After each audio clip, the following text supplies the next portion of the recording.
In the quiet hours after sunset, when the golden glow of the hearth fire cast long shadows across the wooden beams of a Norse longhouse, the Viking people prepared for what modern science now recognises as perhaps the most effective sleep in human history. While we in the 21st century struggle with insomnia, sleep disorders, and the constant glow of electronic devices, the Norse inhabitants of Scandinavia during the Viking Age, 793 to 1066 CE, experienced a relationship with sleep that was profoundly different and arguably superior to our own. The notion that people from a culture often characterised by raiding and warfare might have enjoyed exceptional sleep quality may seem counterintuitive. Yet the evidence suggests that the environmental conditions, cultural practices, and lifestyle factors of Viking Age Scandinavia created a perfect storm of circumstances conducive to restorative sleep. From the natural rhythms of their days to their sleeping environments, from their dietary habits to their philosophical approach to rest, the Norse people embodied sleep practices that modern sleep scientists now desperately recommend to their sleep-deprived patients.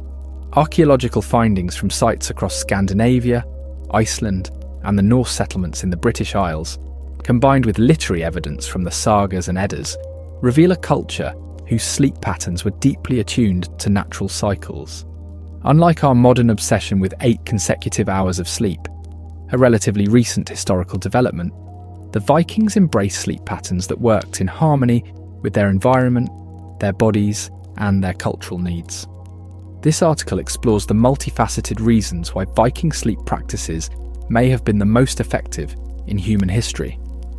We will examine how their biphasic sleep patterns aligned with natural human rhythms, how their physical environments promoted better sleep, and how their cultural attitudes toward rest created healthier sleep hygiene than many subsequent civilizations achieved.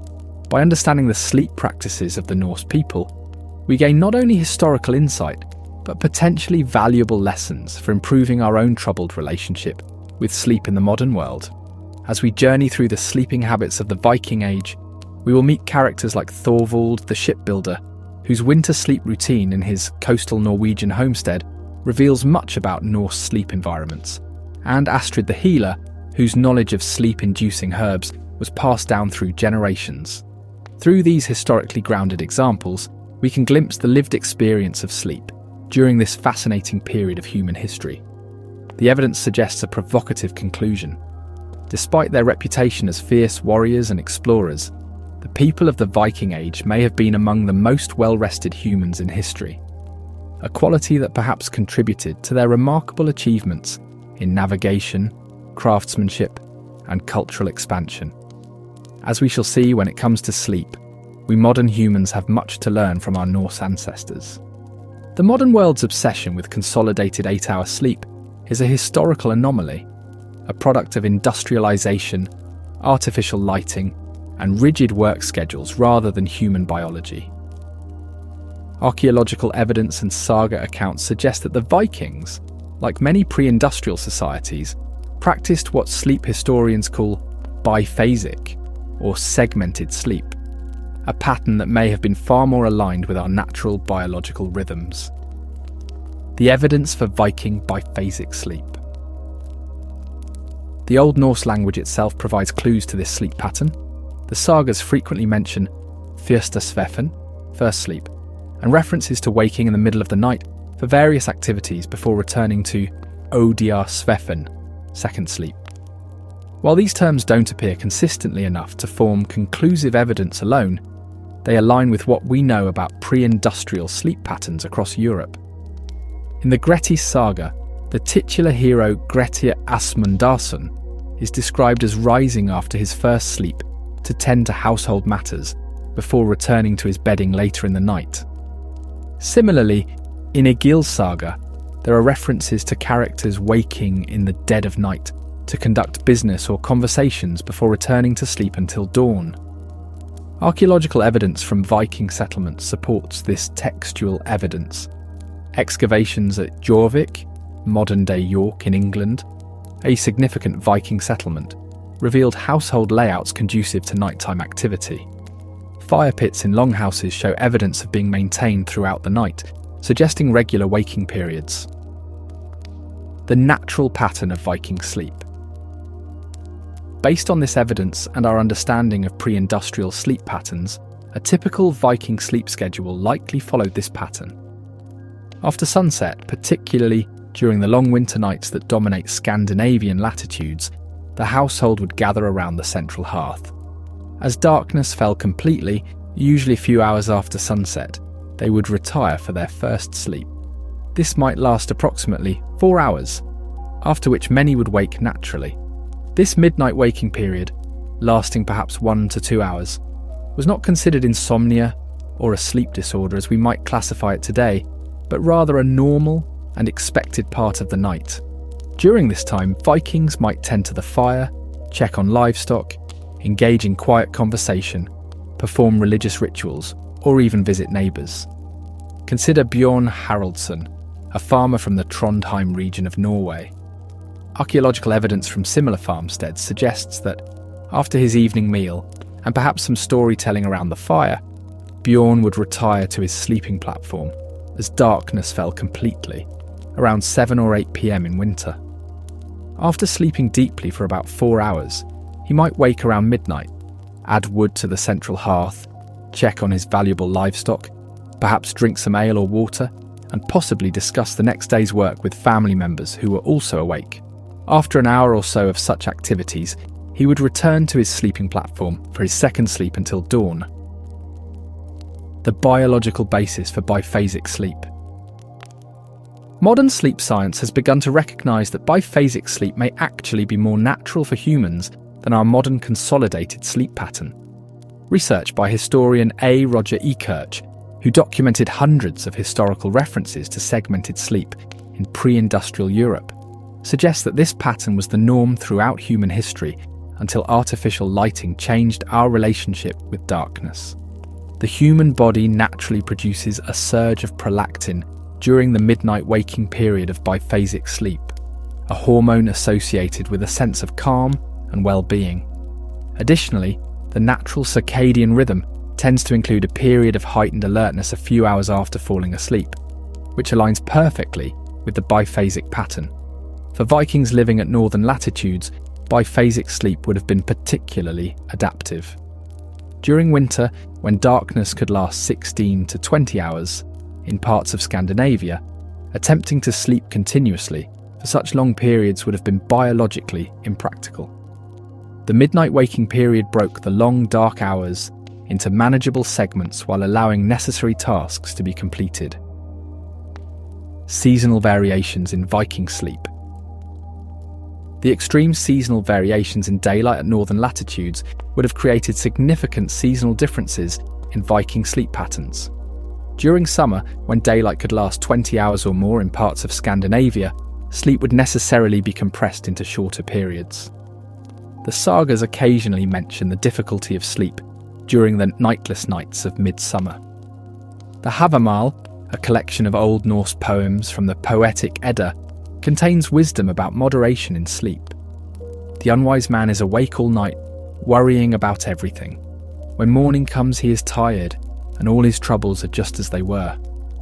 This suggests an awareness that sleep needed to be properly managed according to seasonal changes and personal needs. During winter, the pattern would shift dramatically. With darkness dominating the day, sleep would expand, though still likely in the biphasic pattern. Archaeological evidence from winter dwellings shows they were designed to maximise warmth and minimise fuel use during these long nights, creating perfect conditions for extended periods of rest. The midnight activities, what Vikings did between sleeps. The midnight waking period in Viking households was a time of quiet productivity and social connection. The sagas mention various activities conducted during this time. Craftwork. The making and repair of tools, spinning, and other quiet handcrafts were well suited to the midnight hours by firelight. Archaeological evidence from Viking settlements shows numerous small craft items that could have been produced during these quiet hours. Religious practices. Some scholars believe that certain religious rituals may have been performed during the midnight hours. The liminal nature of the midnight period, between one day and the next, had spiritual significance in many pre-Christian traditions. Storytelling and knowledge transmission. The sagas themselves may have been transmitted during these quiet midnight hours, when the mind was in a receptive, reflective state, and the household was gathered in intimate proximity. Sexual relations. The privacy afforded by darkness and the relaxed state between sleep periods made this a natural time for intimacy between couples.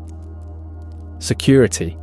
In more turbulent times, the midnight waking period allowed for checking defences and changing guards, ensuring continuous protection. Take the example of Gudrun, a weaver from a settlement near modern-day Roskilde in Denmark. Archaeological evidence from similar households suggests that during her midnight waking period, she might use the quiet hours to spin thread by the light of the hearth fire, a task requiring focus but not bright light. This productive use of what would otherwise be wasted time in bed allowed her to maximise both her rest and her productivity. The transition to consolidated sleep. The biphasic sleep pattern of the Vikings began to disappear across Europe in the centuries following the Viking Age, particularly with the spread of artificial lighting and the regimentation of time that came with industrialisation. By forcing sleep into a single consolidated block, modern humans may have lost touch with a more natural rhythm that served our ancestors well for millennia. The Vikings' biphasic sleep pattern represents not a primitive or less advanced approach to sleep, but rather a more natural alignment with human biology and environmental conditions. Their segmented sleep, adapted to the extreme seasonal variations of northern latitudes, likely provided more restorative rest than our modern insistence on 8 consecutive hours, a pattern that often leads to sleep anxiety and insomnia when it cannot be achieved. Perhaps no factor contributed more significantly to the quality of Viking sleep than their relationship with darkness, a relationship fundamentally different from our modern experience. In an age before artificial lighting transformed human sleep patterns, the Norse people lived in harmony with natural light cycles, and this synchronization with nature's rhythms profoundly affected their sleep quality. The darkness of the north. The geographic location of Viking settlements, primarily in Scandinavia, with expansions into Iceland, Greenland and parts of the British Isles, placed them in regions characterised by dramatic seasonal variations in daylight. During winter months, darkness dominated, with some northern regions experiencing only a few hours of dim daylight. In summer, the situation reversed, with the famous midnight sun providing nearly constant illumination in the northernmost settlements. Archaeological evidence from Viking dwellings reveals how they adapted to these extreme conditions. Longhouses and smaller dwellings typically had few, if any, windows. Those that existed were small and could be covered with translucent materials like animal membrane or oiled cloth, or simply blocked with shutters. The primary source of light and heat was the central hearth, whose fire would be banked low during sleeping hours. This created an environment of profound darkness during sleeping periods, a darkness far more complete than most modern humans ever experience. Even on clear moonlit nights, the interior of Viking dwellings would have been characterised by a darkness that modern sleep researchers now recognise as optimal for human sleep. The biological impact of true darkness. Modern sleep science has identified the critical importance of darkness for quality sleep. Darkness triggers the production of melatonin, the hormone that regulates sleep-wake cycles. Without sufficient darkness, melatonin production is suppressed, leading to difficulty falling asleep, reduced sleep quality, and potential long-term health consequences. The Vikings, living without artificial light, would have experienced melatonin production patterns closely aligned with natural sunset and sunrise. During winter months, this would have meant elevated melatonin levels for extended periods, creating ideal conditions for deep, restorative sleep. Consider Leif, a fisherman living on the Norwegian coast near modern-day Bergen. Archaeological evidence from similar coastal settlements suggests that his winter sleep environment would have been characterised by nearly complete darkness from mid-afternoon until late morning. With only the dim glow of banked coals in the hearth providing minimal illumination, his pineal gland would have produced melatonin at optimal levels for 12 to 16 hours each day during winter months.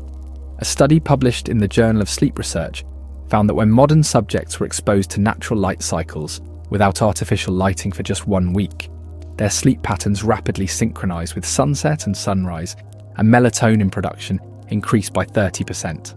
The Vikings lived their entire lives in such conditions, suggesting they likely experienced consistently optimal melatonin production. The Vikings were not, of course, without any form of artificial light. They used fires, oil lamps, and candles made from tallow or beeswax. However, these light sources differed fundamentally from modern lighting in ways that preserved sleep quality. First, these light sources produced primarily yellow-red spectrum light, rather than the blue spectrum light that most severely suppresses melatonin production. Modern research has shown that exposure to blue light, common in LEDs and screens, in the evening can delay melatonin production by up to 3 hours. The warm spectrum light of Viking fires and candles would have had minimal impact on their circadian rhythms. Second, these light sources were relatively dim. Archaeological experiments with reconstructed Viking oil lamps and candles suggest they produced between 5 to 20 lumens of light, compared to a modern LED bulb's 800 to 1,500 lumens. This low light level would have been insufficient to significantly suppress melatonin production. Third, artificial light was used sparingly due to the effort and resources required to produce it. Candles and oil for lamps were relatively expensive in terms of labour and materials. The sagas occasionally mention the careful use of lighting resources, suggesting that artificial light was used judiciously rather than wastefully. The Havamal contains wisdom that could be interpreted as addressing the importance of darkness for sleep. The wise guest has his ways when he comes to the feast, silent attention and thought. This could suggest the value placed on quiet, darkened environments for restoration. The extreme seasonal variations in daylight at northern latitudes presented unique challenges for sleep regulation. During the winter months, the abundance of darkness made obtaining sufficient sleep relatively straightforward. However, the summer months, with their extended daylight, required cultural adaptations. Archaeological evidence from Viking settlements shows the use of thick curtains or hangings that could be used to create artificial darkness during summer sleeping periods. These were typically made of heavy wool, which would have been effective at blocking the midnight sun. In Iceland, some dwellings show evidence of sleeping areas built into the thickest parts of the turf walls, creating naturally darkened sleeping spaces, regardless of external light conditions. The sagas mention the use of specific sleeping arrangements during summer months. In Egil's saga, there are references to sleeping chambers being arranged to minimise light exposure. This suggests a cultural awareness of the importance of darkness for sleep quality, even during periods when natural darkness was scarce. The Vikings' relationship with natural light cycles extended beyond the simple day-night dichotomy. Evidence suggests they were acutely aware of lunar cycles and their potential impact on sleep. The Old Norse calendar was primarily lunar, and several surviving artifacts show detailed tracking of lunar phases. Full moon nights, which provide significantly more illumination than moonless nights, are occasionally mentioned in the sagas in connection with difficulty sleeping or increased activity.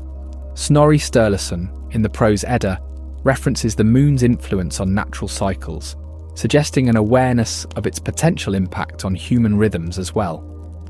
Modern research has confirmed that lunar cycles can indeed influence human sleep, with studies showing that people take longer to fall asleep and experience reduced deep sleep during full moon phases, even when they cannot see the moon. The Vikings' awareness of these natural cycles likely led to behavioural adaptations. Archaeological evidence from several settlements suggests that certain activities were planned according to lunar phases, potentially including adjustments to sleep timing and duration. The sleep-friendly relationship with darkness that characterised the Viking Age began to change in the centuries that followed. The increased use of candles, the development of better oil lamps, and eventually gaslighting and electric light progressively eroded the natural darkness that had supported human sleep for millennia. By the Industrial Revolution, artificial light had dramatically altered human sleep patterns across much of Europe. The invention of the electric light bulb in the late 19th century accelerated this change, creating environments where true darkness became increasingly rare. Today, light pollution affects more than 80% of the world's population, and many people never experience the kind of complete darkness that was normal for the Vikings. This constant exposure to artificial light, particularly blue spectrum light in the evening hours, has been linked to widespread sleep disorders and related health problems. The Vikings' embrace of natural darkness, both by necessity and through cultural adaptations, likely contributed significantly to sleep quality superior to that experienced by most modern humans.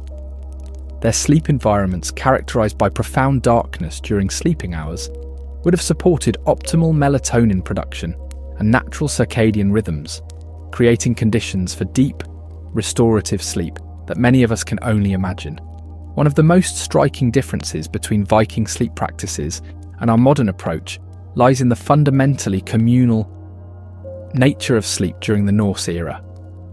While contemporary Western culture prizes private bedrooms and individual sleeping arrangements, archaeological evidence and saga accounts reveal that Vikings typically slept in shared spaces, an arrangement that likely enhanced both their physical security and psychological well-being. Archaeological excavations of Viking dwellings across Scandinavia, Iceland, and Norse settlements in Scotland and Ireland reveal consistent patterns in sleeping arrangements. The typical Viking longhouse featured a central hearth with sleeping platforms or benches running along the walls. These platforms, often raised and built into the structure of the building, were shared sleeping spaces rather than private rooms. At Stung, a remarkably well-preserved Viking-age farmstead in Iceland, archaeologists have uncovered clear evidence of communal sleeping arrangements.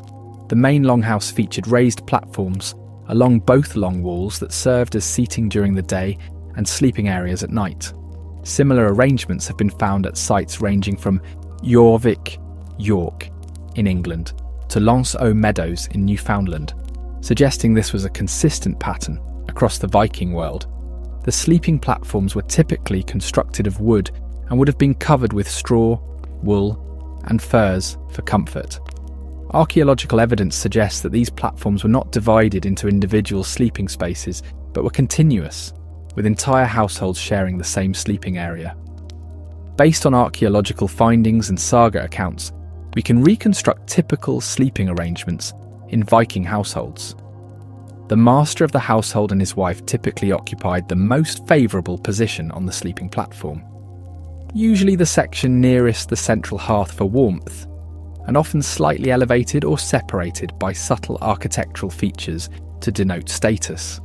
Children, unmarried relatives and servants would occupy other sections of the same sleeping platform, arranged according to status and practical considerations.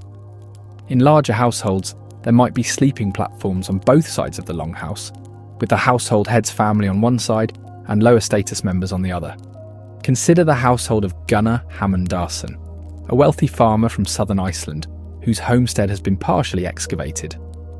Archaeological evidence suggests his longhouse measured approximately 20 metres by 5.5 metres, with sleeping platforms running along both long walls. Gunnar, his wife Hallgerda, and their youngest children would have slept on the most favourable section of the platform, while older children, relatives and workers occupied other sections. During particularly cold winter nights, the entire household, perhaps 15 to 20 people, would have slept in the same space, their body heat contributing to the warmth of the building. This communal sleeping arrangement provided significant security benefits in an age when physical safety could not be taken for granted. With multiple people sleeping in the same space, there was always someone likely to wake if danger threatened. The sagas contain numerous accounts of households being alerted to danger by someone waking during the night, a natural security system embedded in their sleeping arrangements. In Njal's saga, when enemies approach Gunnar's farm at night intending harm, they are detected because someone in the household hears them outside and raises the alarm. This pattern appears repeatedly in the sagas, the communal sleeping arrangement functioning as an effective early warning system. For travellers, communal sleeping provided similar security. The Havamal advises travellers to remain vigilant. Let a man never sleep in the house of a stranger. Many a man who appears harmless proves harmful when night comes. The poem goes on to suggest that sleeping with one's weapons close at hand is wise practice. In communal sleeping situations, travellers would be surrounded by others, reducing vulnerability. Beyond the practical security benefits, modern sleep science suggests that communal sleep arrangements may have provided significant psychological benefits that enhanced sleep quality. Humans are inherently social creatures, and the sense of security that comes from sleeping in the presence of trusted others can profoundly impact sleep quality. Research published in the journal Sleep Health has found that people who report stronger social connections and social support tend to experience better sleep quality. The physical proximity of trusted others during sleep appears to reduce vigilance and anxiety, allowing for deeper, more restorative sleep. For Viking children, sleeping alongside family members would have provided a sense of security that modern sleep researchers recognise as crucial for healthy sleep development. Studies of traditional cultures that practice co-sleeping have found that children in these arrangements often experience fewer sleep disturbances and develop healthy sleep associations. The saga literature occasionally references the comfort derived from communal sleeping.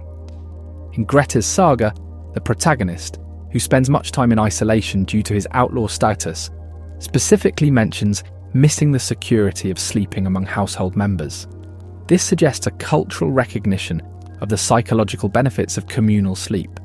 The communal nature of Viking sleeping arrangements raises obvious questions about privacy, particularly for intimate relations between couples. Archaeological and literary evidence suggests several adaptations that address these concerns. Some excavated Viking dwellings show evidence of curtains or dividers that could be used to create semi-private areas within the communal sleeping space. At the Coppergate excavations in York, archaeologists discovered remnants of textile dividers that appear to have been used to section off portions of sleeping platforms.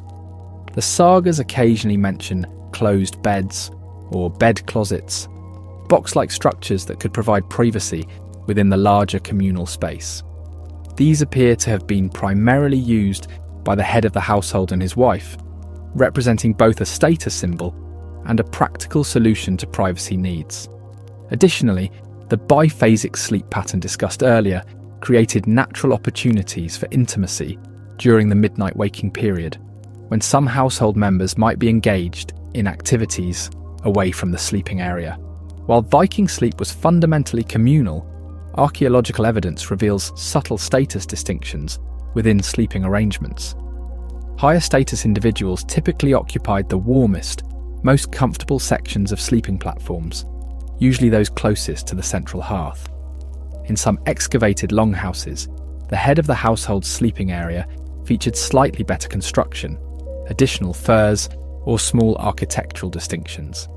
At Borg in Lofoten, Norway, archaeologists uncovered a large chieftain's longhouse with clear evidence of status differentiation in sleeping arrangements. The high-status sleeping area was slightly elevated and featured remnants of higher quality bedding materials than other sections.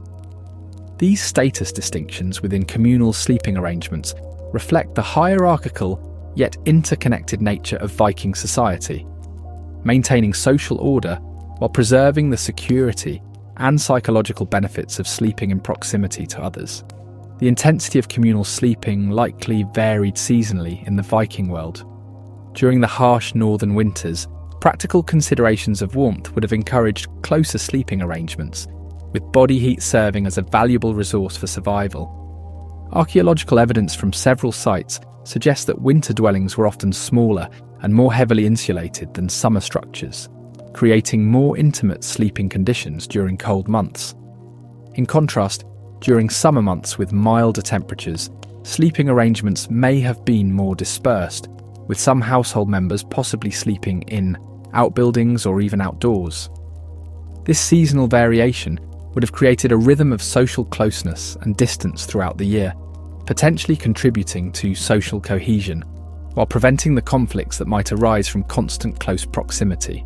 The communal sleeping arrangements that characterised the Viking Age began to change in the centuries that followed.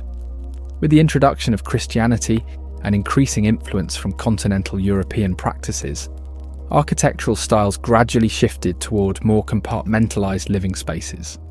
By the late medieval period, homes of wealthy Scandinavians began to feature separate sleeping chambers, at least for high-status individuals. This trend continued and accelerated through the Renaissance and into the modern era, eventually resulting in our contemporary emphasis on private bedrooms. This transition from communal to private sleep represents one of the most significant but least discussed changes in human sleep behaviour over the past millennium.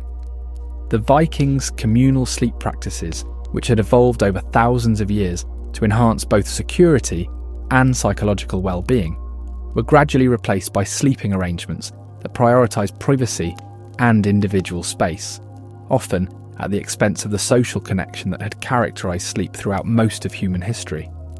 The evidence suggests that the communal nature of Viking sleep likely contributed significantly to its quality. By sleeping in the presence of trusted others, Vikings would have experienced enhanced security and psychological comfort that modern sleep science recognises as conducive to deep, restorative sleep.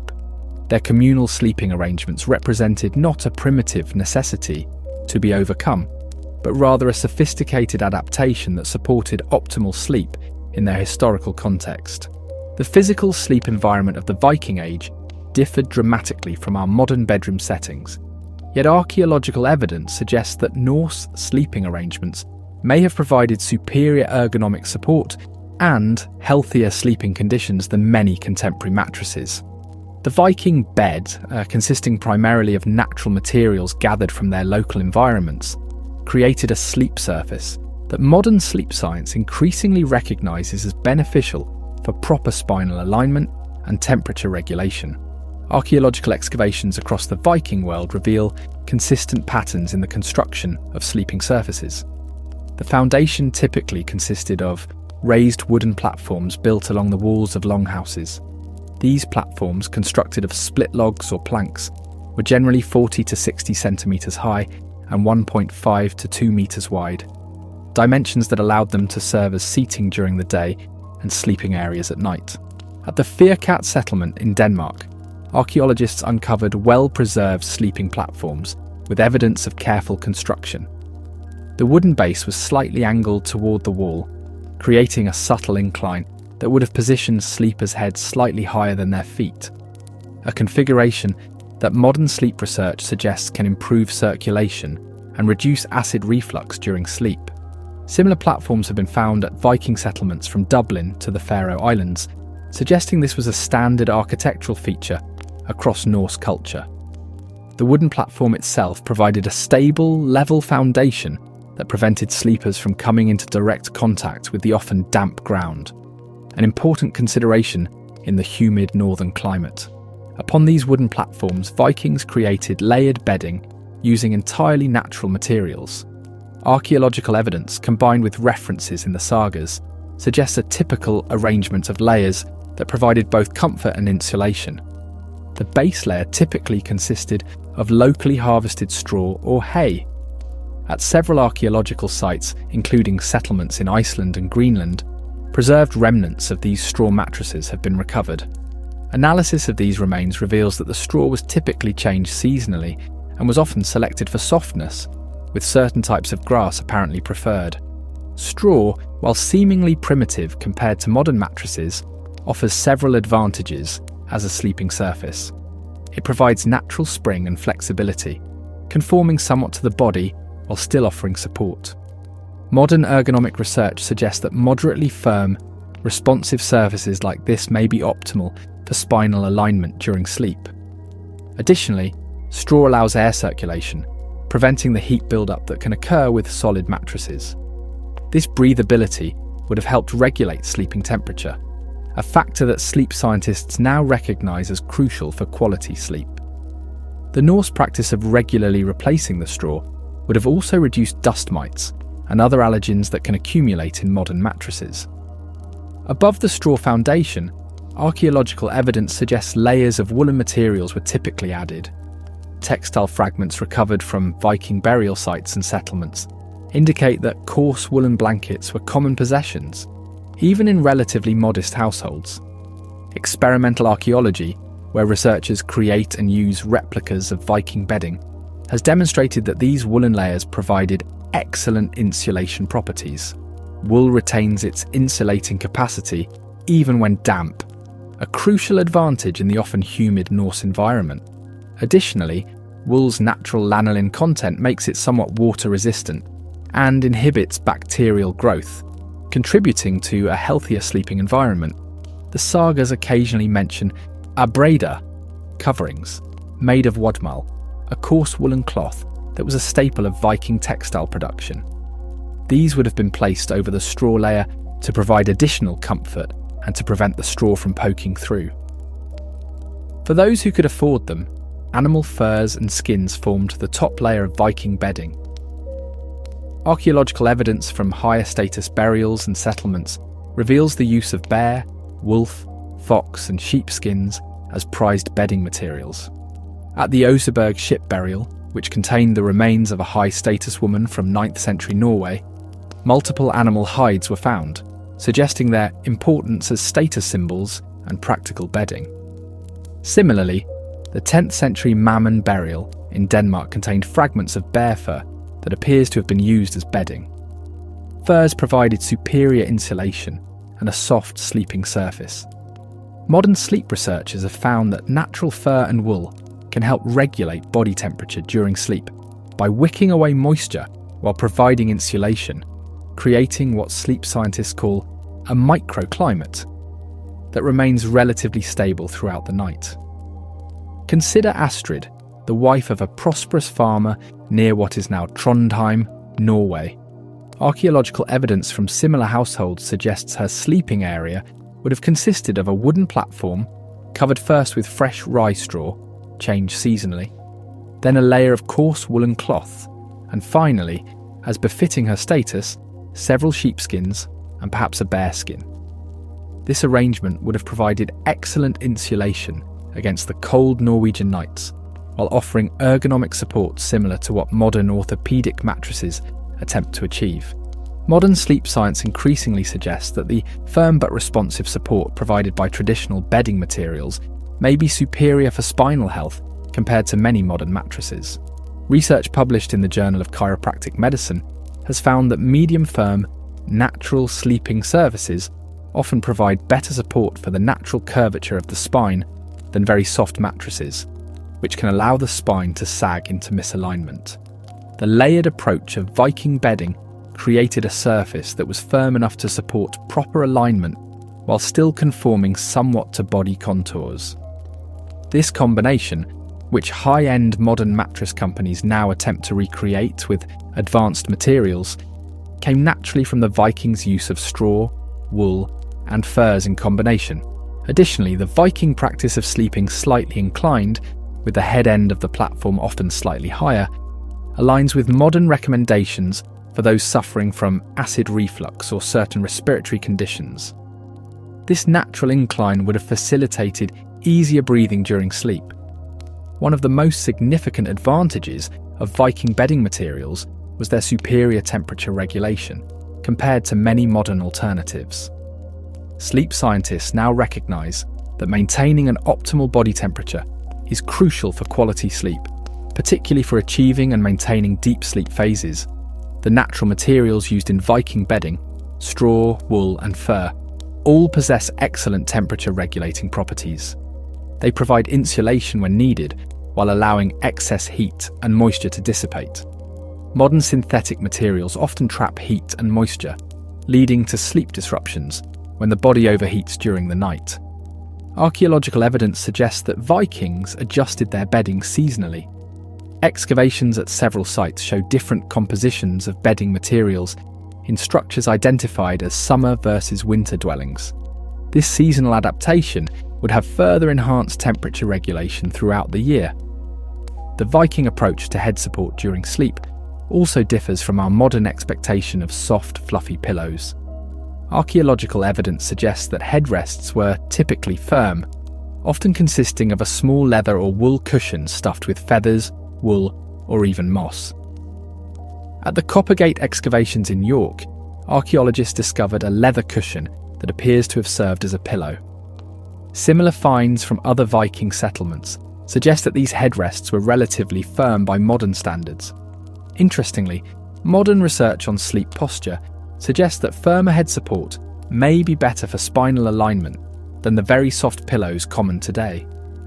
Studies have found that overly soft pillows can contribute to neck pain and poor sleep posture, while moderately firm support better maintains proper alignment of the cervical spine during sleep.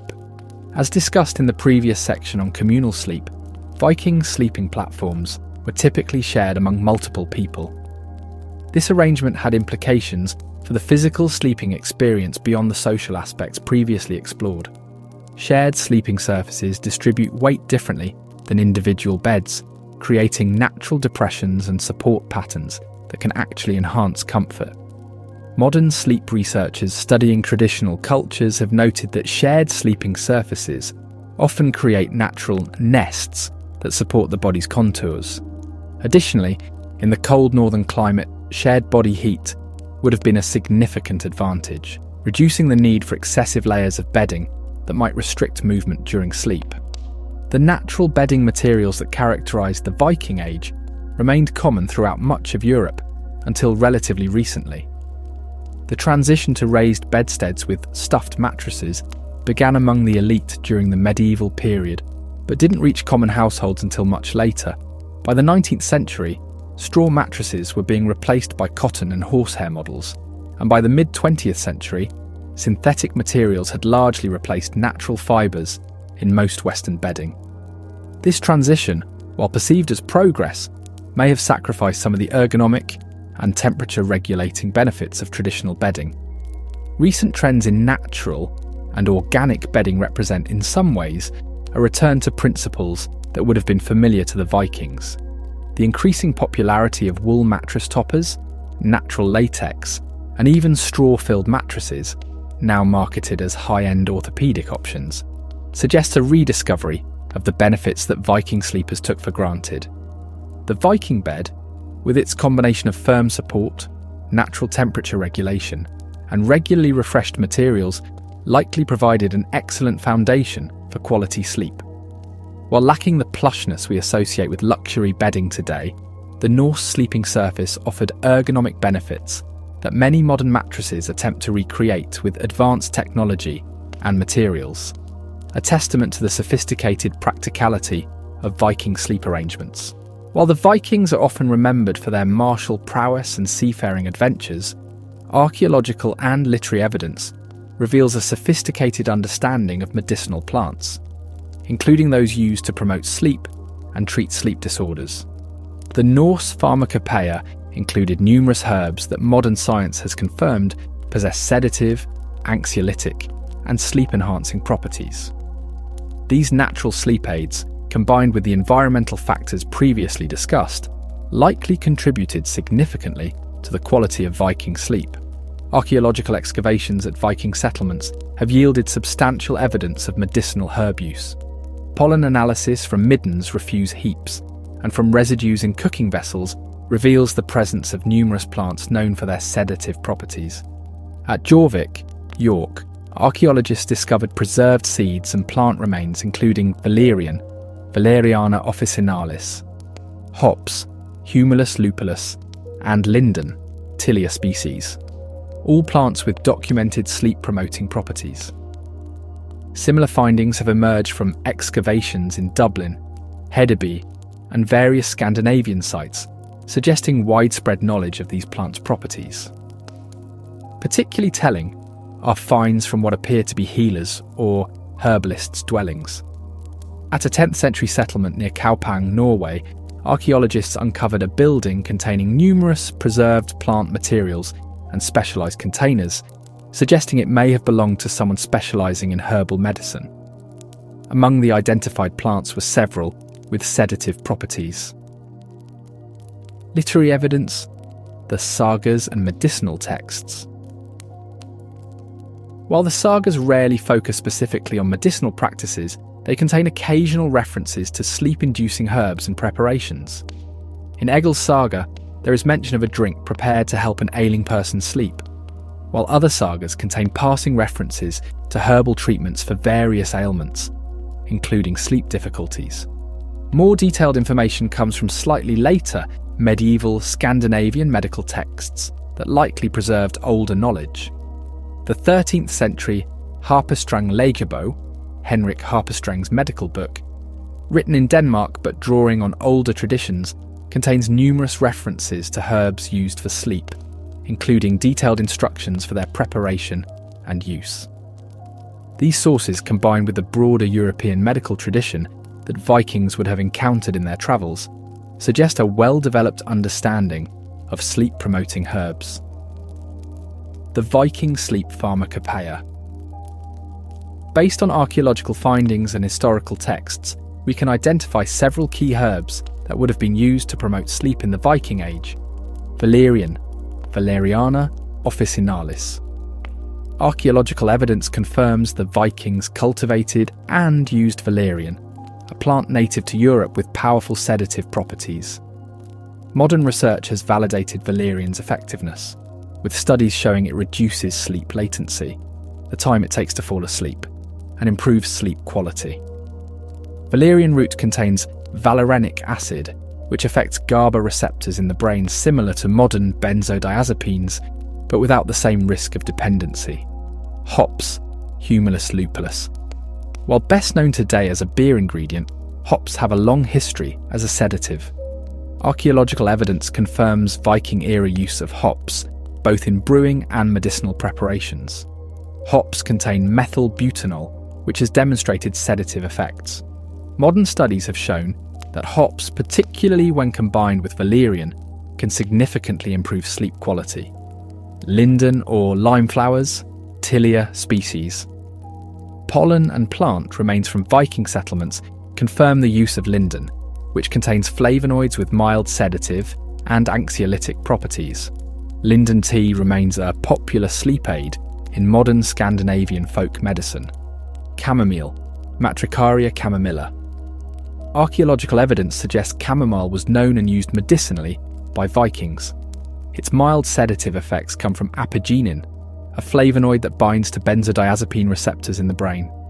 Modern studies have confirmed chamomile's effectiveness for improving sleep quality.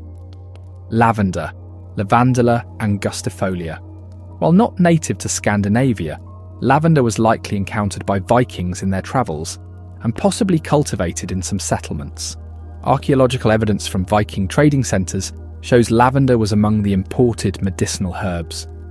Modern research has demonstrated that lavender's scent alone can improve sleep quality by decreasing heart rate and blood pressure. Passion flower, Passiflora incarnata. Although this is more speculative, there is some evidence suggesting Vikings who reached North America may have encountered and brought back passion flower, which Native Americans used as a sedative. If so, this would have been a valuable addition to their sleep pharmacopoeia, as passion flower contains chrysin, a compound with anxiolytic effects. Archaeological and literary evidence suggests several methods by which Vikings prepared and administered these sleep-promoting herbs. Infusions and decoctions. The most common preparation was likely herbal teas.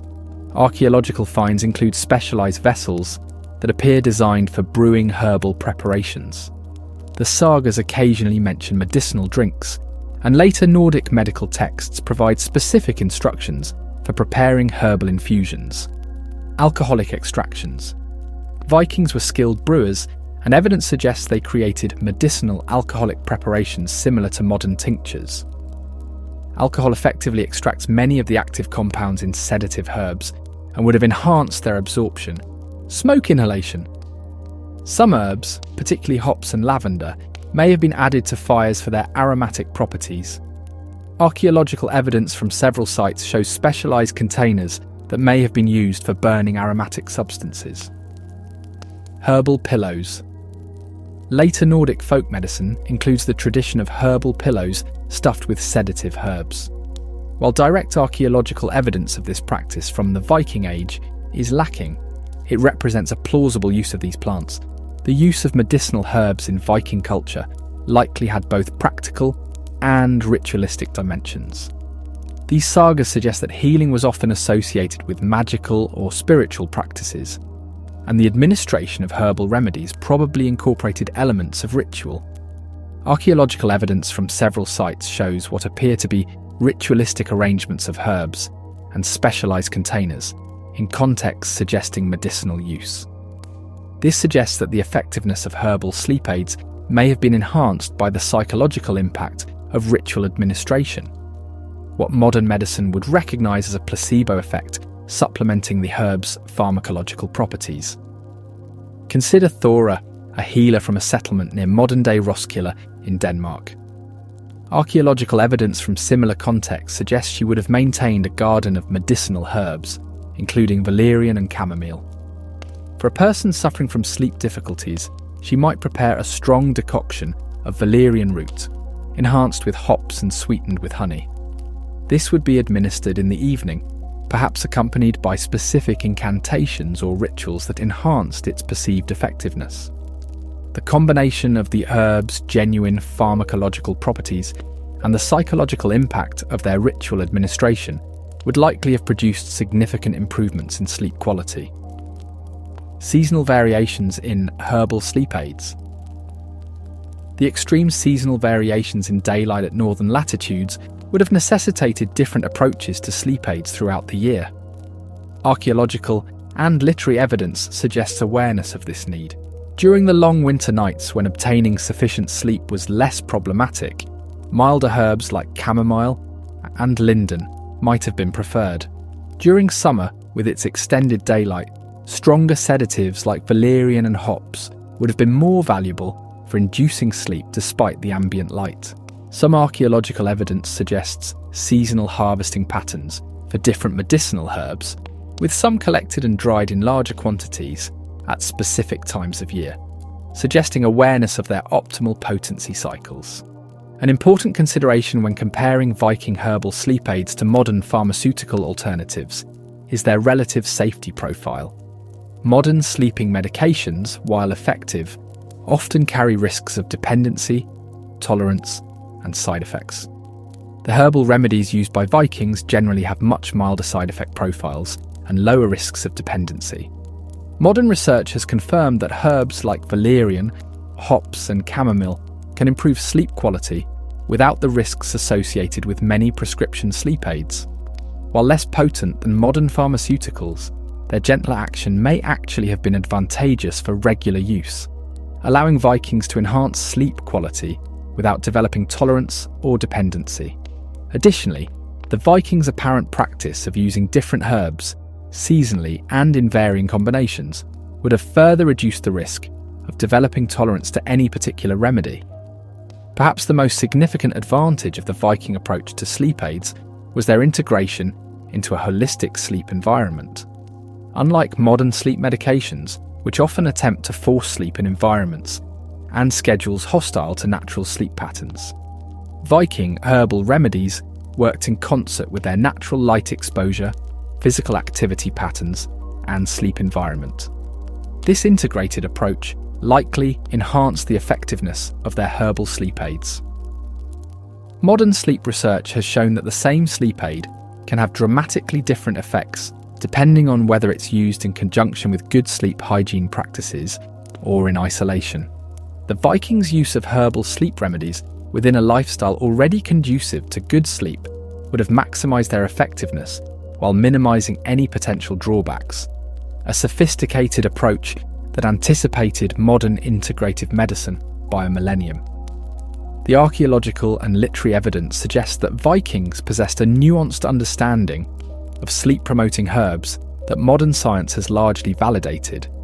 Their herbal sleep aids, used within the context of lifestyle and environmental factors already conducive to good sleep, likely contributed significantly to sleep quality superior to that experienced by many modern humans relying on pharmaceutical interventions within sleep-hostile environments.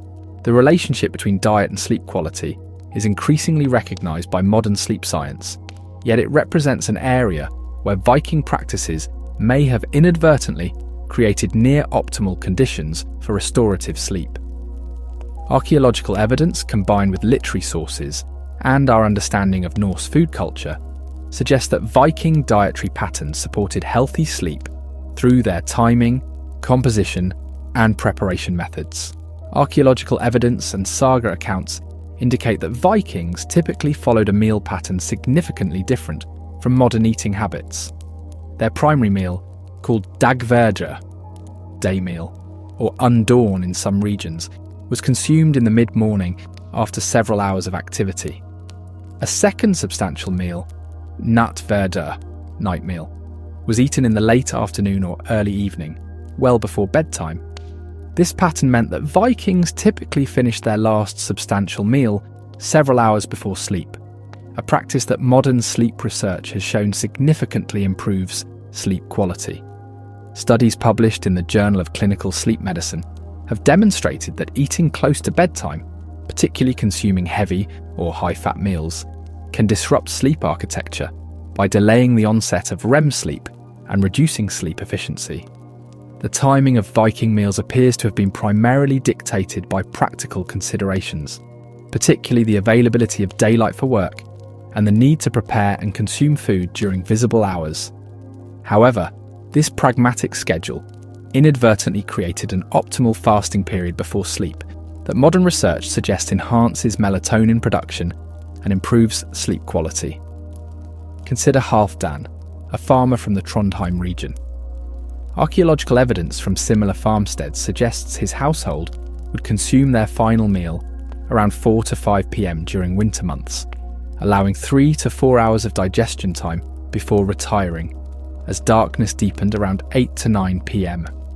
This natural interval between eating and sleeping would have allowed his digestive processes to substantially complete before sleep began, preventing the sleep disruptions associated with active digestion during the early sleep phases. Analysis of archaeological remains, including food residues, middens, refuse heaps, and human remains with isotope analysis, provides detailed information about the Viking diet. This evidence reveals several aspects of Norse nutrition that likely supported healthy sleep. High protein content. Archaeological evidence shows that the Viking diet was relatively high in protein from both animal and plant sources. Protein-rich foods contain significant amounts of tryptophan, an amino acid that serves as a precursor to serotonin and melatonin, both crucial neurochemicals for healthy sleep. Modern research has shown that adequate dietary protein, particularly when consumed earlier in the day rather than immediately before sleep, supports optimal sleep architecture. Omega-3 fatty acids. Isotope analysis of Viking remains consistently shows high levels of marine-derived nutrients, confirming the importance of fish in the Norse diet. Fatty fish, which archaeological evidence shows were dietary staples in many Viking communities, are rich in omega-3 fatty acids. Modern research has demonstrated a strong correlation between omega-3 consumption and improved sleep quality, with studies showing that higher blood levels of DHA, a type of omega-3, are associated with better sleep. Complex carbohydrates. Archaeological evidence, including carbonized grain remains and grinding tools, shows that barley, rye, and oats were staples of the Viking diet. These whole grains provide complex carbohydrates that modern research has linked to improved sleep quality.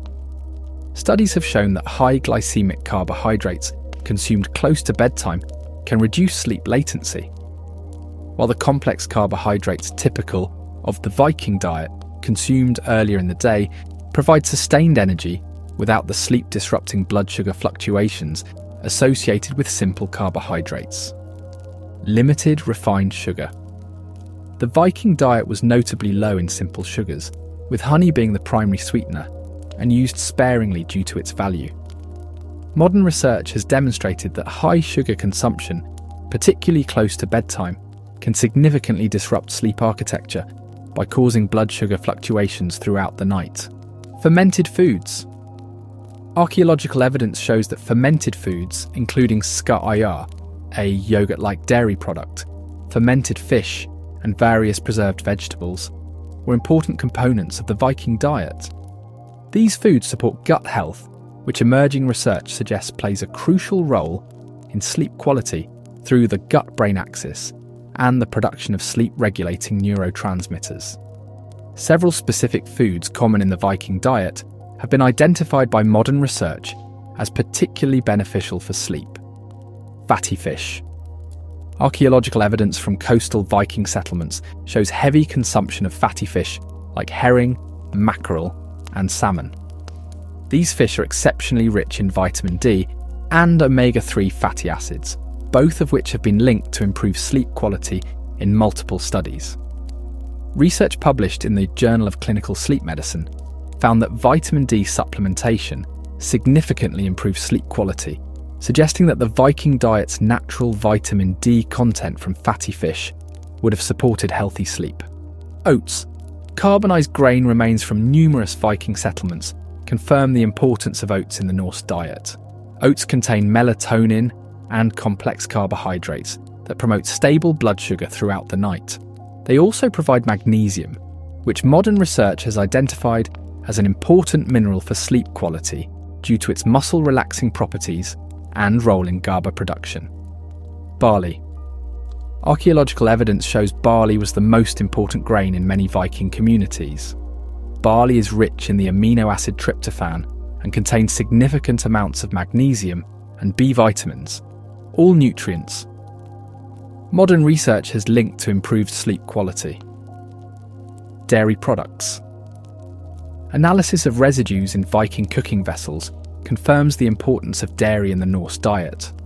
Milk, particularly when fermented into products like skyr, contains calcium, tryptophan, and vitamin D, a combination of nutrients that support the production of melatonin. Modern research has shown that dairy consumption can improve sleep efficiency and increase REM sleep. Archaeological evidence shows that fermentation and other preservation methods were crucial to Viking food culture. These techniques not only extended food storage life, but inadvertently created products with enhanced sleep-promoting properties. Fermented fish. Analysis of residues from Viking food vessels confirms the practice of fermenting fish. This process increases the bioavailability of the omega-3 fatty acids that modern research has linked to improved sleep quality.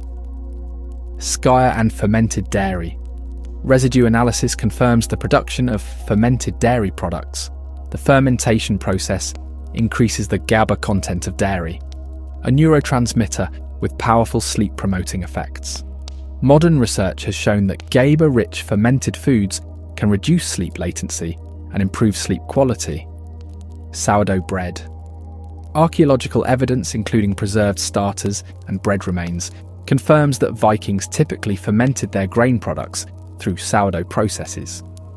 This fermentation reduces the phytic acid content of grains, increasing the bioavailability of sleep-promoting minerals like magnesium and zinc. The Viking diet showed significant seasonal variations that likely impacted sleep patterns throughout the year. Archaeological evidence from ODIN'S shows clear seasonal patterns in food consumption that would have affected sleep. Winter diet. During winter months, preserved foods dominated the Viking diet. These included dried and fermented fish, smoked meats and stored grains, all foods that modern research has shown contain higher levels of certain sleep-promoting compounds compared to their fresh counterparts.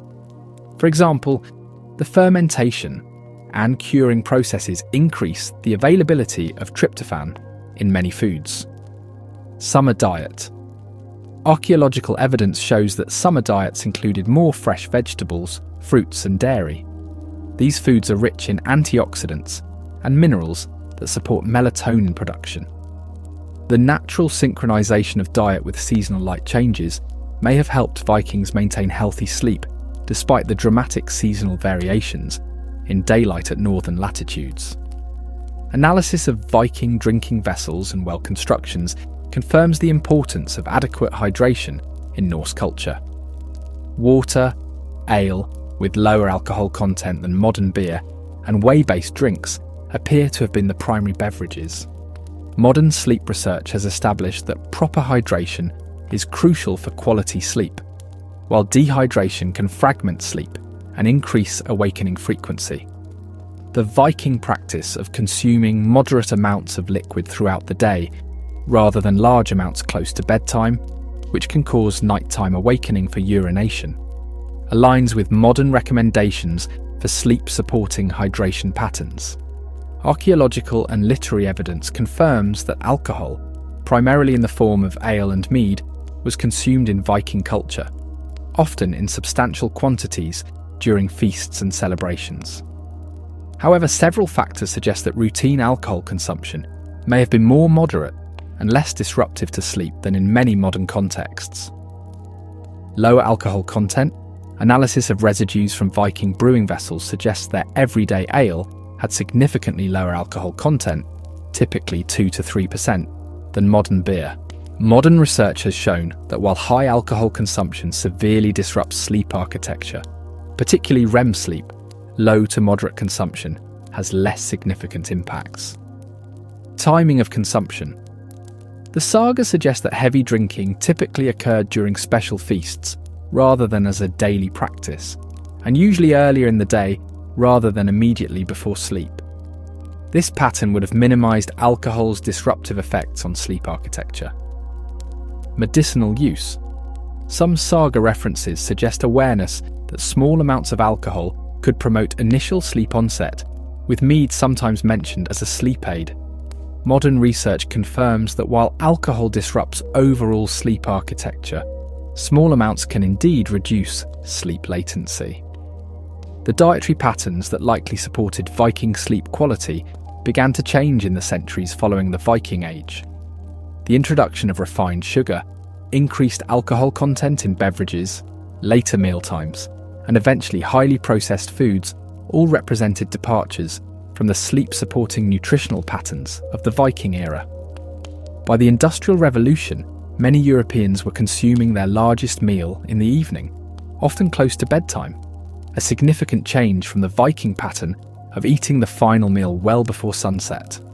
This shift, driven by work schedules rather than natural light cycles, likely had substantial negative impacts on sleep quality. The archaeological and literary evidence suggests that the Viking diet, through both its composition and timing, created near-optimal conditions for quality sleep. Their consumption of foods rich in sleep-promoting nutrients, combined with meal timing that allowed complete digestion before sleep, likely contributed significantly to sleep quality. Superior to that experienced by many modern humans, whose diets and eating patterns often actively undermine healthy sleep. The relationship between physical activity and sleep quality is well established in modern sleep science, with moderate to vigorous daily exertion consistently linked to improved sleep architecture. Archaeological evidence, saga accounts, and our understanding of daily life in the Viking Age suggest that Norse physical activity patterns may have created ideal conditions for deep, restorative sleep, conditions increasingly rare in our sedentary modern world. Archaeological evidence provides clear insights into the physical nature of Viking existence. Analysis of skeletal remains shows distinctive muscle attachment patterns and bone density consistent with regular, intense physical activity. These skeletal markers vary by gender and social status, but universally indicate higher activity levels than modern populations. Examination of male Viking skeletons frequently shows asymmetrical development of arm and shoulder muscles, consistent with regular rowing, a physically demanding activity central to Norse maritime culture. Female skeletons often show distinctive muscle attachments associated with grain grinding, textile production, and other physically demanding domestic activities. Even high-status Vikings show skeletal indicators of regular physical activity. The remains of individuals buried with wealthy grave goods still display bone density and muscle attachment sites indicative of regular exertion, suggesting that physical activity was universal across Viking society rather than limited to labourers. The daily energy expenditure of Vikings would have far exceeded modern levels. Based on archaeological evidence and experimental archaeology, where researchers attempt to recreate historical activities. Estimates suggest that Viking farmers, craftspeople, and warriors regularly expended 3,000 to 4,000 calories daily through physical activity. Compared to the 300 to 600 calories the average modern office worker expends through physical activity. The specific types of physical exertion common in Viking daily life align remarkably well with activities modern sleep science identifies as particularly beneficial for sleep quality. Resistance activities. Archaeological evidence shows that Vikings regularly engaged in what we would now call resistance training, lifting, carrying, and manipulating heavy objects as part of daily work. Modern research has found that resistance exercise significantly improves sleep quality, particularly deep slow-wave sleep, which is crucial for physical restoration. The construction of Viking longhouses, ships, and fortifications required substantial strength. Experimental archaeology projects, where modern researchers attempt to build Viking structures using period-appropriate techniques, have demonstrated the extraordinary physical demands of these activities. One such project found that moving the heavy timbers for a modest longhouse required efforts comparable to modern strength training sessions. Aerobic activities. Archaeological evidence and saga accounts confirm that Vikings regularly engaged in sustained aerobic activities, including rowing, marching, and agricultural labour. Modern sleep research has consistently found that aerobic exercise is one of the most effective non-pharmaceutical interventions for improving sleep quality, particularly when performed regularly but not immediately before bedtime. The Viking practice of rowing as primary transportation represents a particularly effective form of sleep-promoting exercise. Modern research has identified rowing as an excellent combination of aerobic and resistance training that engages multiple muscle groups, precisely the type of exercise most strongly correlated with improved slow-wave sleep in contemporary studies. Outdoor activity and natural light exposure.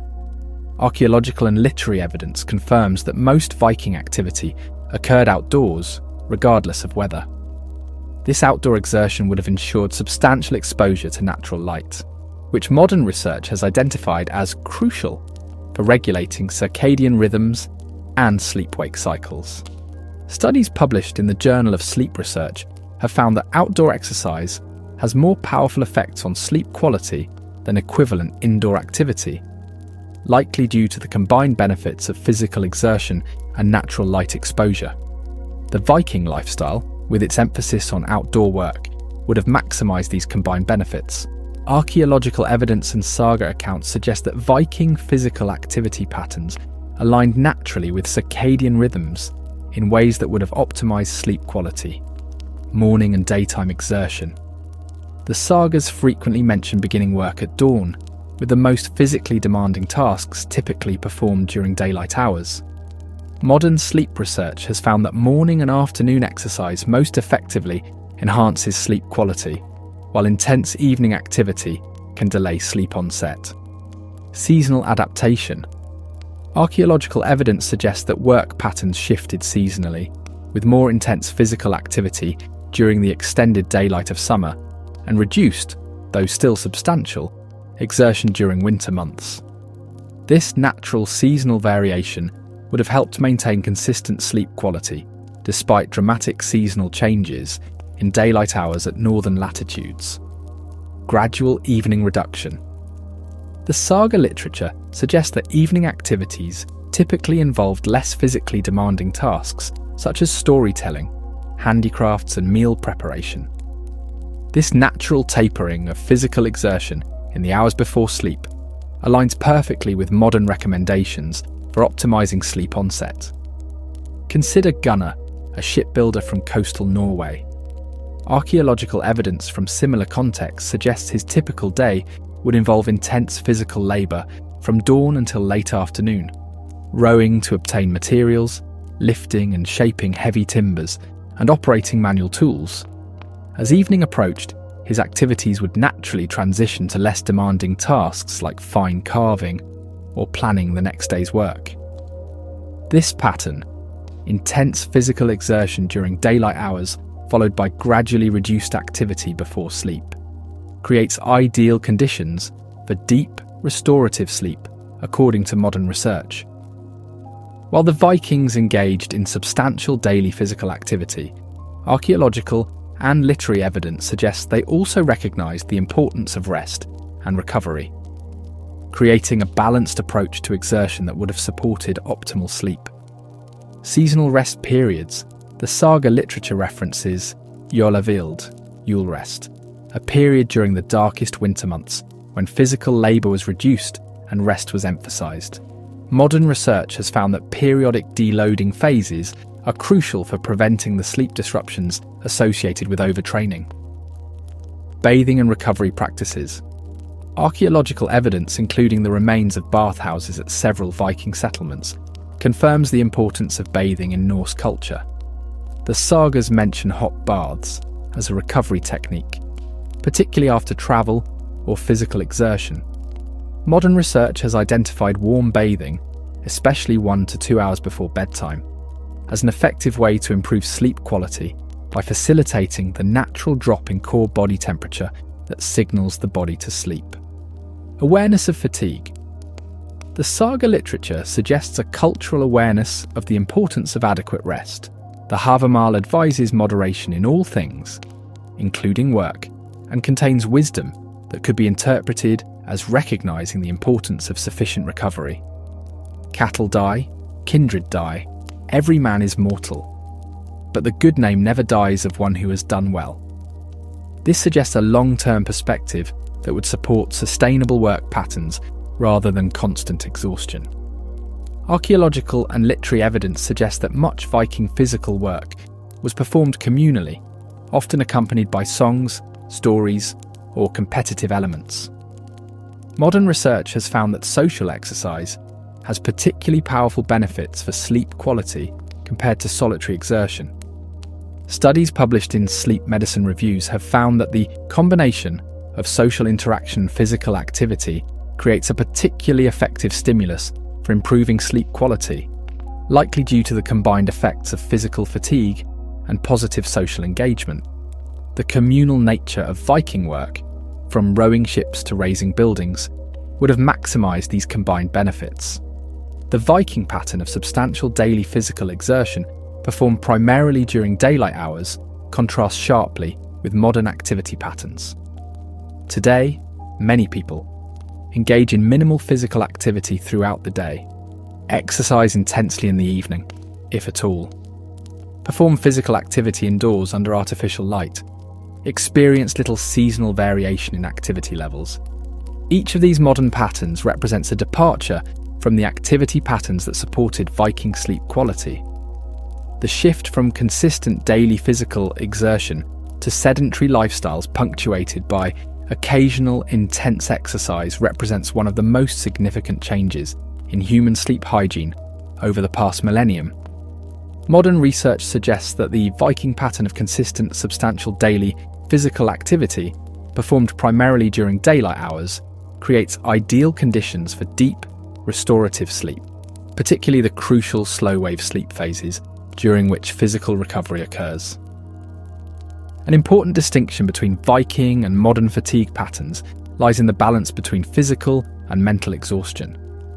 Archaeological and literary evidence suggests that Viking daily life involved substantial physical exertion, but relatively limited cognitive stress compared to modern, information-saturated environments. Modern sleep research has found that physical fatigue generally enhances sleep quality, while mental, cognitive fatigue and stress often undermine it. The Viking balance of high physical demands with lower cognitive stress represents a particularly sleep-friendly combination, according to contemporary sleep science. The archaeological and literary evidence suggests that Viking physical activity patterns, characterised by substantial daily exertion, performed primarily during daylight hours, with natural seasonal variations and appropriate recovery periods, created near-optimal conditions for quality sleep. Their combination of resistance and aerobic activities, performed outdoors and often socially, would have provided powerful sleep-enhancing benefits that many modern humans, despite our advanced knowledge of exercise physiology, fail to achieve in our sedentary, artificially lit environments. Beyond the physical and environmental factors that contributed to Viking sleep quality, archaeological evidence and saga literature suggest that Norse psychological approaches to sleep may have been equally important. Their cultural attitudes toward rest, their methods of managing anxiety, and their spiritual beliefs about sleep created mental conditions conducive to the deep, restorative sleep that modern humans often find elusive. The saga literature reveals a Norse culture that valued proper rest without fetishizing sleep or developing anxiety about it, a balanced approach that modern sleep psychology recognizes as optimal for sleep quality. The Havamal, a collection of Old Norse poems from the Poetic Edda, contains several verses that could be interpreted as addressing the importance of moderation in sleep. A man should not sleep all the morning through. He who grasps at wealth is often without wisdom. This suggests a cultural value placed on rising with purpose, while other verses warn against excessive vigilance and worry. The unwise man is awake all night and ponders everything over. When morning comes, he is weary in mind, and all is a burden as ever.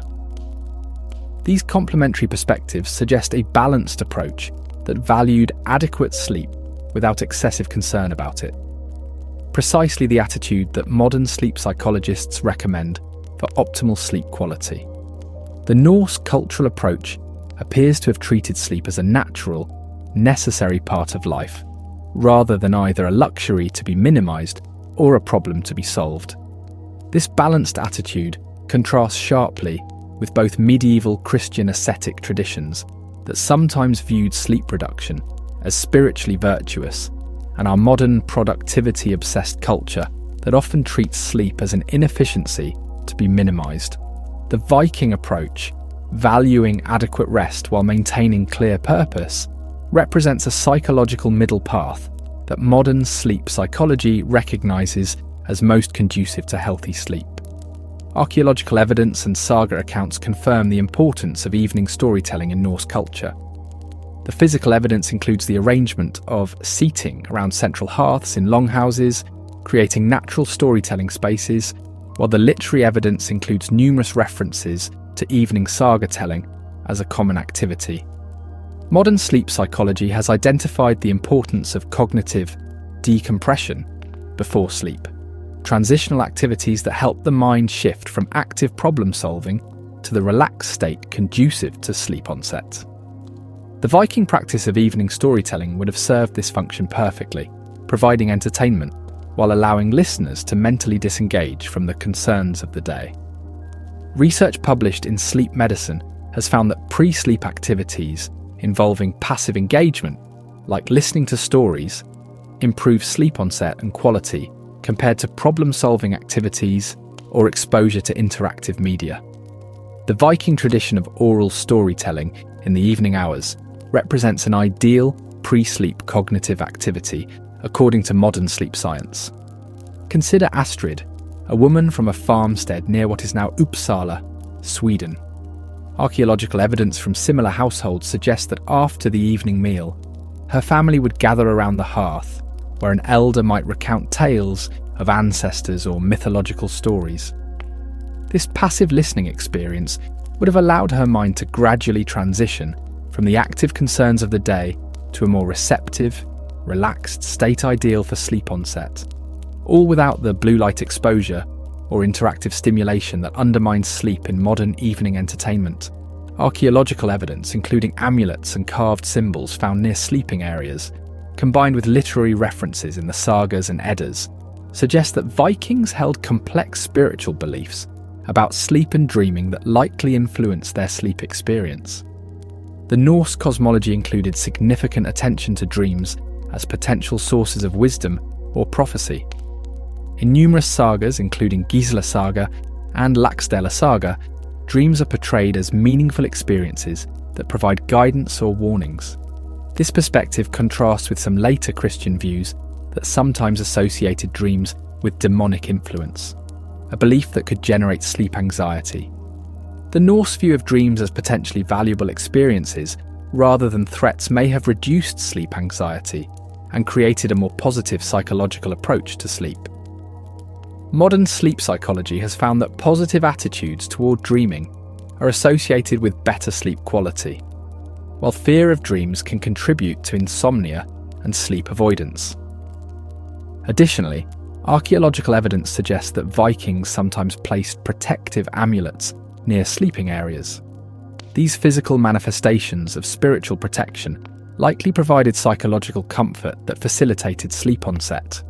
Modern sleep research has confirmed that perceived safety is a crucial psychological prerequisite for quality sleep, activating parasympathetic nervous system responses that facilitate sleep onset and maintenance.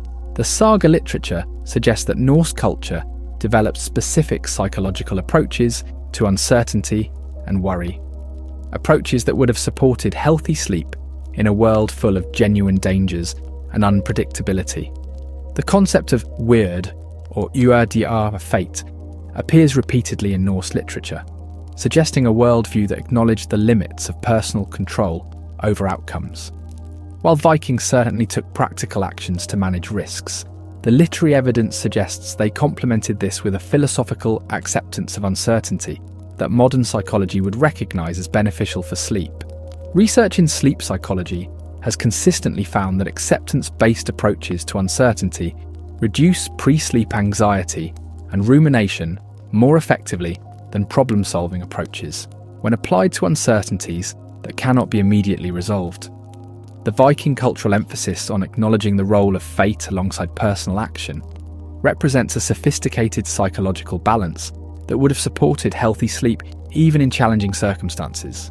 The Havamal contains wisdom that could be interpreted as advocating this balanced approach. The coward believes he will live forever if he holds back in the battle. But in old age he shall have no peace, though spears have spared his limbs. This suggests a cultural recognition that excessive worry about future outcomes is ultimately counterproductive, a perspective that aligns with modern psychological approaches to managing pre-sleep anxiety. The saga literature places enormous emphasis on honour and maintaining a clear conscience, psychological factors that modern sleep research has linked to sleep quality. Numerous psychological studies have found that moral distress and guilt significantly impair sleep quality, while a sense of moral consistency supports healthy sleep. The Viking cultural emphasis on maintaining honour and addressing conflicts directly rather than through deception would have supported this aspect of sleep hygiene. The sagas contain numerous examples where characters are unable to sleep due to unresolved moral issues or dishonourable actions. In Gisla Saga, the protagonist experiences severe sleep disturbances after a secret killing, suggesting a cultural recognition of the connection between moral peace and sleep quality. This emphasis on moral clarity as a prerequisite for restful sleep aligns with modern psychological research on moral injury and its impact on sleep. Studies of individuals with PTSD and moral injury have found that moral distress specifically disrupts REM sleep and increases nightmares, suggesting that the Viking cultural emphasis on maintaining honour may have supported healthier sleep architecture. Archaeological evidence of Viking settlement patterns and defensive structures, combined with the communal sleeping arrangements discussed earlier, suggests an approach to security that would have supported healthy sleep psychology. Modern sleep research has identified perceived safety as a fundamental prerequisite for quality sleep. The brain's vigilance system must determine that an environment is secure before allowing the vulnerability of deep sleep. The Viking approach to security, combining physical defences with communal sleeping arrangements where multiple individuals could respond to threats, created conditions of perceived safety that would have supported deeper, more restorative sleep. This contrasts with the often isolating sleeping arrangements of modern life, where individuals may feel solely responsible for responding to potential threats, a psychological burden that can maintain excessive vigilance during sleep periods and reduce sleep depth. Archaeological and literary evidence suggests that Vikings developed psychological adaptations to the extreme seasonal variations in their environment, particularly the challenge of the long winter darkness at northern latitudes. The timing of major feasts and celebrations, as evidenced by both archaeological remains of feast halls and saga references, shows a concentration of communal celebrations during the darkest winter period. Modern psychological research has found that anticipation of positive social experiences significantly reduces depression and anxiety, suggesting that the Viking cultural calendar may have been structured to provide psychological support during the challenging winter months. Additionally, the Norse concept of solvörf, sun turning or solstice, represented an important psychological framework for understanding the cyclical nature of dark periods. Archaeological evidence, including solstice markers at several sites, confirms the cultural importance of recognizing these astronomical turning points. Modern psychological research has found that framing difficult periods as temporary and cyclical significantly reduces their negative psychological impact, suggesting that the Viking cultural understanding of seasonal cycles may have provided important psychological resilience during the challenging winter darkness. The psychological approaches to sleep that characterized the Viking Age began to change with Christianization and subsequent cultural developments. The introduction of concepts like acedia, spiritual sloth, and religious practices involving intentional sleep disruption, such as the monastic practice of nocturnal prayers, represented significant departures from the more balanced Norse approach to sleep. By the late medieval period, new anxieties about sleep had emerged in European culture, including fears of spiritual dangers during sleep and increased moral scrutiny of dreams. These developments likely undermined the more straightforward, balanced psychological approach to sleep that characterized the Viking Age. The archaeological and literary evidence suggests that Viking psychological approaches to sleep, characterized by balanced attitudes toward rest, effective pre-sleep cognitive decompression through storytelling, positive spiritual associations with sleep and dreaming, pragmatic approaches to uncertainty, emphasis on moral clarity, and communal security, created near-optimal conditions for quality sleep.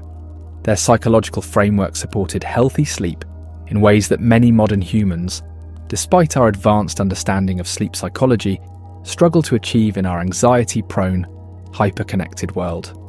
The evidence presented throughout this exploration suggests a provocative conclusion. The people of Viking Age Scandinavia may indeed have experienced some of the best sleep in human history. Their sleep practices were not superior due to any single factor, but rather through the remarkable alignment of multiple elements: environmental, physical, nutritional, and psychological, that collectively created ideal conditions for restorative sleep. The Viking approach to sleep was not the result of advanced scientific understanding or deliberate optimization. Rather, it emerged organically from their way of life, their environmental conditions, and their cultural practices. Yet modern sleep science increasingly validates the effectiveness of these ancient patterns, suggesting that in our quest for better sleep, we might look not only forward to new technologies, but also backward to wisdom embedded in traditional practices. What made Viking sleep particularly effective was the integration of multiple sleep-supporting factors into a coherent whole. Their biphasic sleep patterns aligned naturally with human biology and the extended darkness of northern winters, allowing for sleep that followed innate circadian rhythms rather than artificial schedules. Their relationship with darkness, living without artificial light and experiencing true darkness during sleeping hours, supported optimal melatonin production and circadian regulation. Their communal sleeping arrangements provided both physical security and psychological comfort, creating conditions where vigilance could be reduced and deeper sleep achieved. Their sleeping surfaces, constructed from natural materials and regularly refreshed, offered ergonomic support and temperature regulation that many modern mattresses attempt to recreate with advanced technology. Their use of herbal sleep aids provided gentle, non-habit-forming support for sleep onset and quality, without the side effects associated with many modern sleep medications. Their dietary patterns, with meals timed well before sleep and composed of nutrients that modern science recognizes as sleep supporting, created optimal conditions for digestive comfort during sleep. Their physical activity patterns, characterized by substantial daily exertion, performed primarily during daylight hours, created the kind of physical fatigue that promotes deep, restorative, slow-wave sleep. Their psychological approaches to sleep, balanced, accepting, and unburdened by sleep anxiety, created the mental conditions necessary for surrendering to sleep without the performance pressure that undermines many modern sleep attempts. This integration of multiple factors created a sleep ecosystem far more conducive to quality rest than our modern environment. Despite all our technological advances and scientific knowledge, the sleep-friendly practices of the Viking Age did not disappear overnight. Rather, they eroded gradually through a series of historical developments that each chipped away at different aspects of their effective sleep ecosystem. The spread of artificial lighting, beginning with improved candles and oil lamps and culminating in electric light, disrupted the darkness that had supported natural melatonin production. The Industrial Revolution imposed artificial work schedules disconnected from natural light cycles, forcing sleep into consolidated blocks determined by productivity requirements rather than biological rhythms. Architectural changes created increasingly private sleeping spaces, sacrificing the security and social connection of communal sleep for privacy and status display. The medicalization of sleep transformed a natural process into a performance metric, creating sleep anxiety that undermines the very rest it attempts to measure. The shift to sedentary lifestyles eliminated the physical fatigue that had naturally prepared bodies for deep sleep. Changes in dietary patterns introduced sleep-disrupting foods and meal timings that interfere with natural sleep processes. Each of these changes was embraced as progress, yet collectively they have created a modern sleep environment that works against our biology rather than with it, resulting in the sleep crisis that now affects societies worldwide. Reclaiming Viking sleep wisdom. While we cannot and should not attempt to recreate Viking society in its entirety, their sleep practices offer valuable insights that can be adapted to improve sleep in our modern context. Respect for darkness. Creating truly dark sleeping environments by eliminating LED lights, using blackout curtains, and avoiding screen use before bed can help restore some of the melatonin-supporting benefits that Vikings experience naturally. Biphasic flexibility. Recognizing that the 8-hour consolidated sleep block is a modern convention rather than a biological necessity can reduce sleep anxiety and open possibilities for more flexible, individually appropriate sleep patterns. Natural materials. Choosing bedding made from wool, cotton, and other natural fibers can help recreate some of the temperature-regulating benefits of traditional Viking bedding. Nutritional timing. Adopting earlier meal times and allowing several hours of digestion before sleep can recreate one of the most beneficial aspects of Viking sleep hygiene. Consistent physical activity. Incorporating regular physical exertion throughout the day, particularly outdoors in natural light, can help create the kind of physical fatigue that promotes deep sleep. Herbal support. Exploring traditional sleep-supporting herbs like valerian, hops, and chamomile can provide gentle sleep support without the side effects of many pharmaceutical interventions. Evening decompression. Replacing interactive electronic media with passive activities like storytelling or listening in the hours before bed can help recreate the cognitive transition that Viking evening activities naturally provided. Psychological balance. Cultivating a balanced attitude towards sleep, valuing it without anxiously monitoring it, can help recreate the psychological conditions that supported Viking sleep quality. These adaptations cannot fully recreate the integrated sleep ecosystem of the Viking Age, but they can help incorporate elements of their effective practices into our modern lives. Perhaps the most important lesson from Viking sleep practices is what might be called the Viking sleep paradox.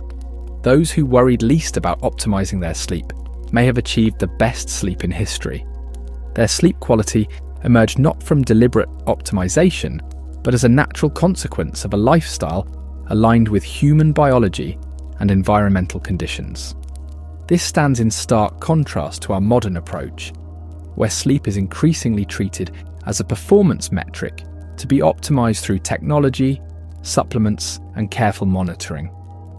The evidence suggests that this anxious attention to sleep optimization may actually undermine the very rest it attempts to improve. The Vikings remind us that the best sleep comes not from treating rest as a problem to be solved, but from creating the environmental, physical, and psychological conditions where healthy sleep emerges naturally. Their approach, living in harmony with natural cycles, maintaining physical activity, eating appropriately, and approaching sleep with balanced attitudes, created conditions where good sleep was the default rather than an achievement. In our quest for better sleep, perhaps the most valuable insight from the Viking Age is not any specific technique or practice, but this fundamental shift in perspective. Rather than trying to optimize sleep directly, we might focus on creating the conditions where healthy sleep patterns emerge naturally from our daily lives.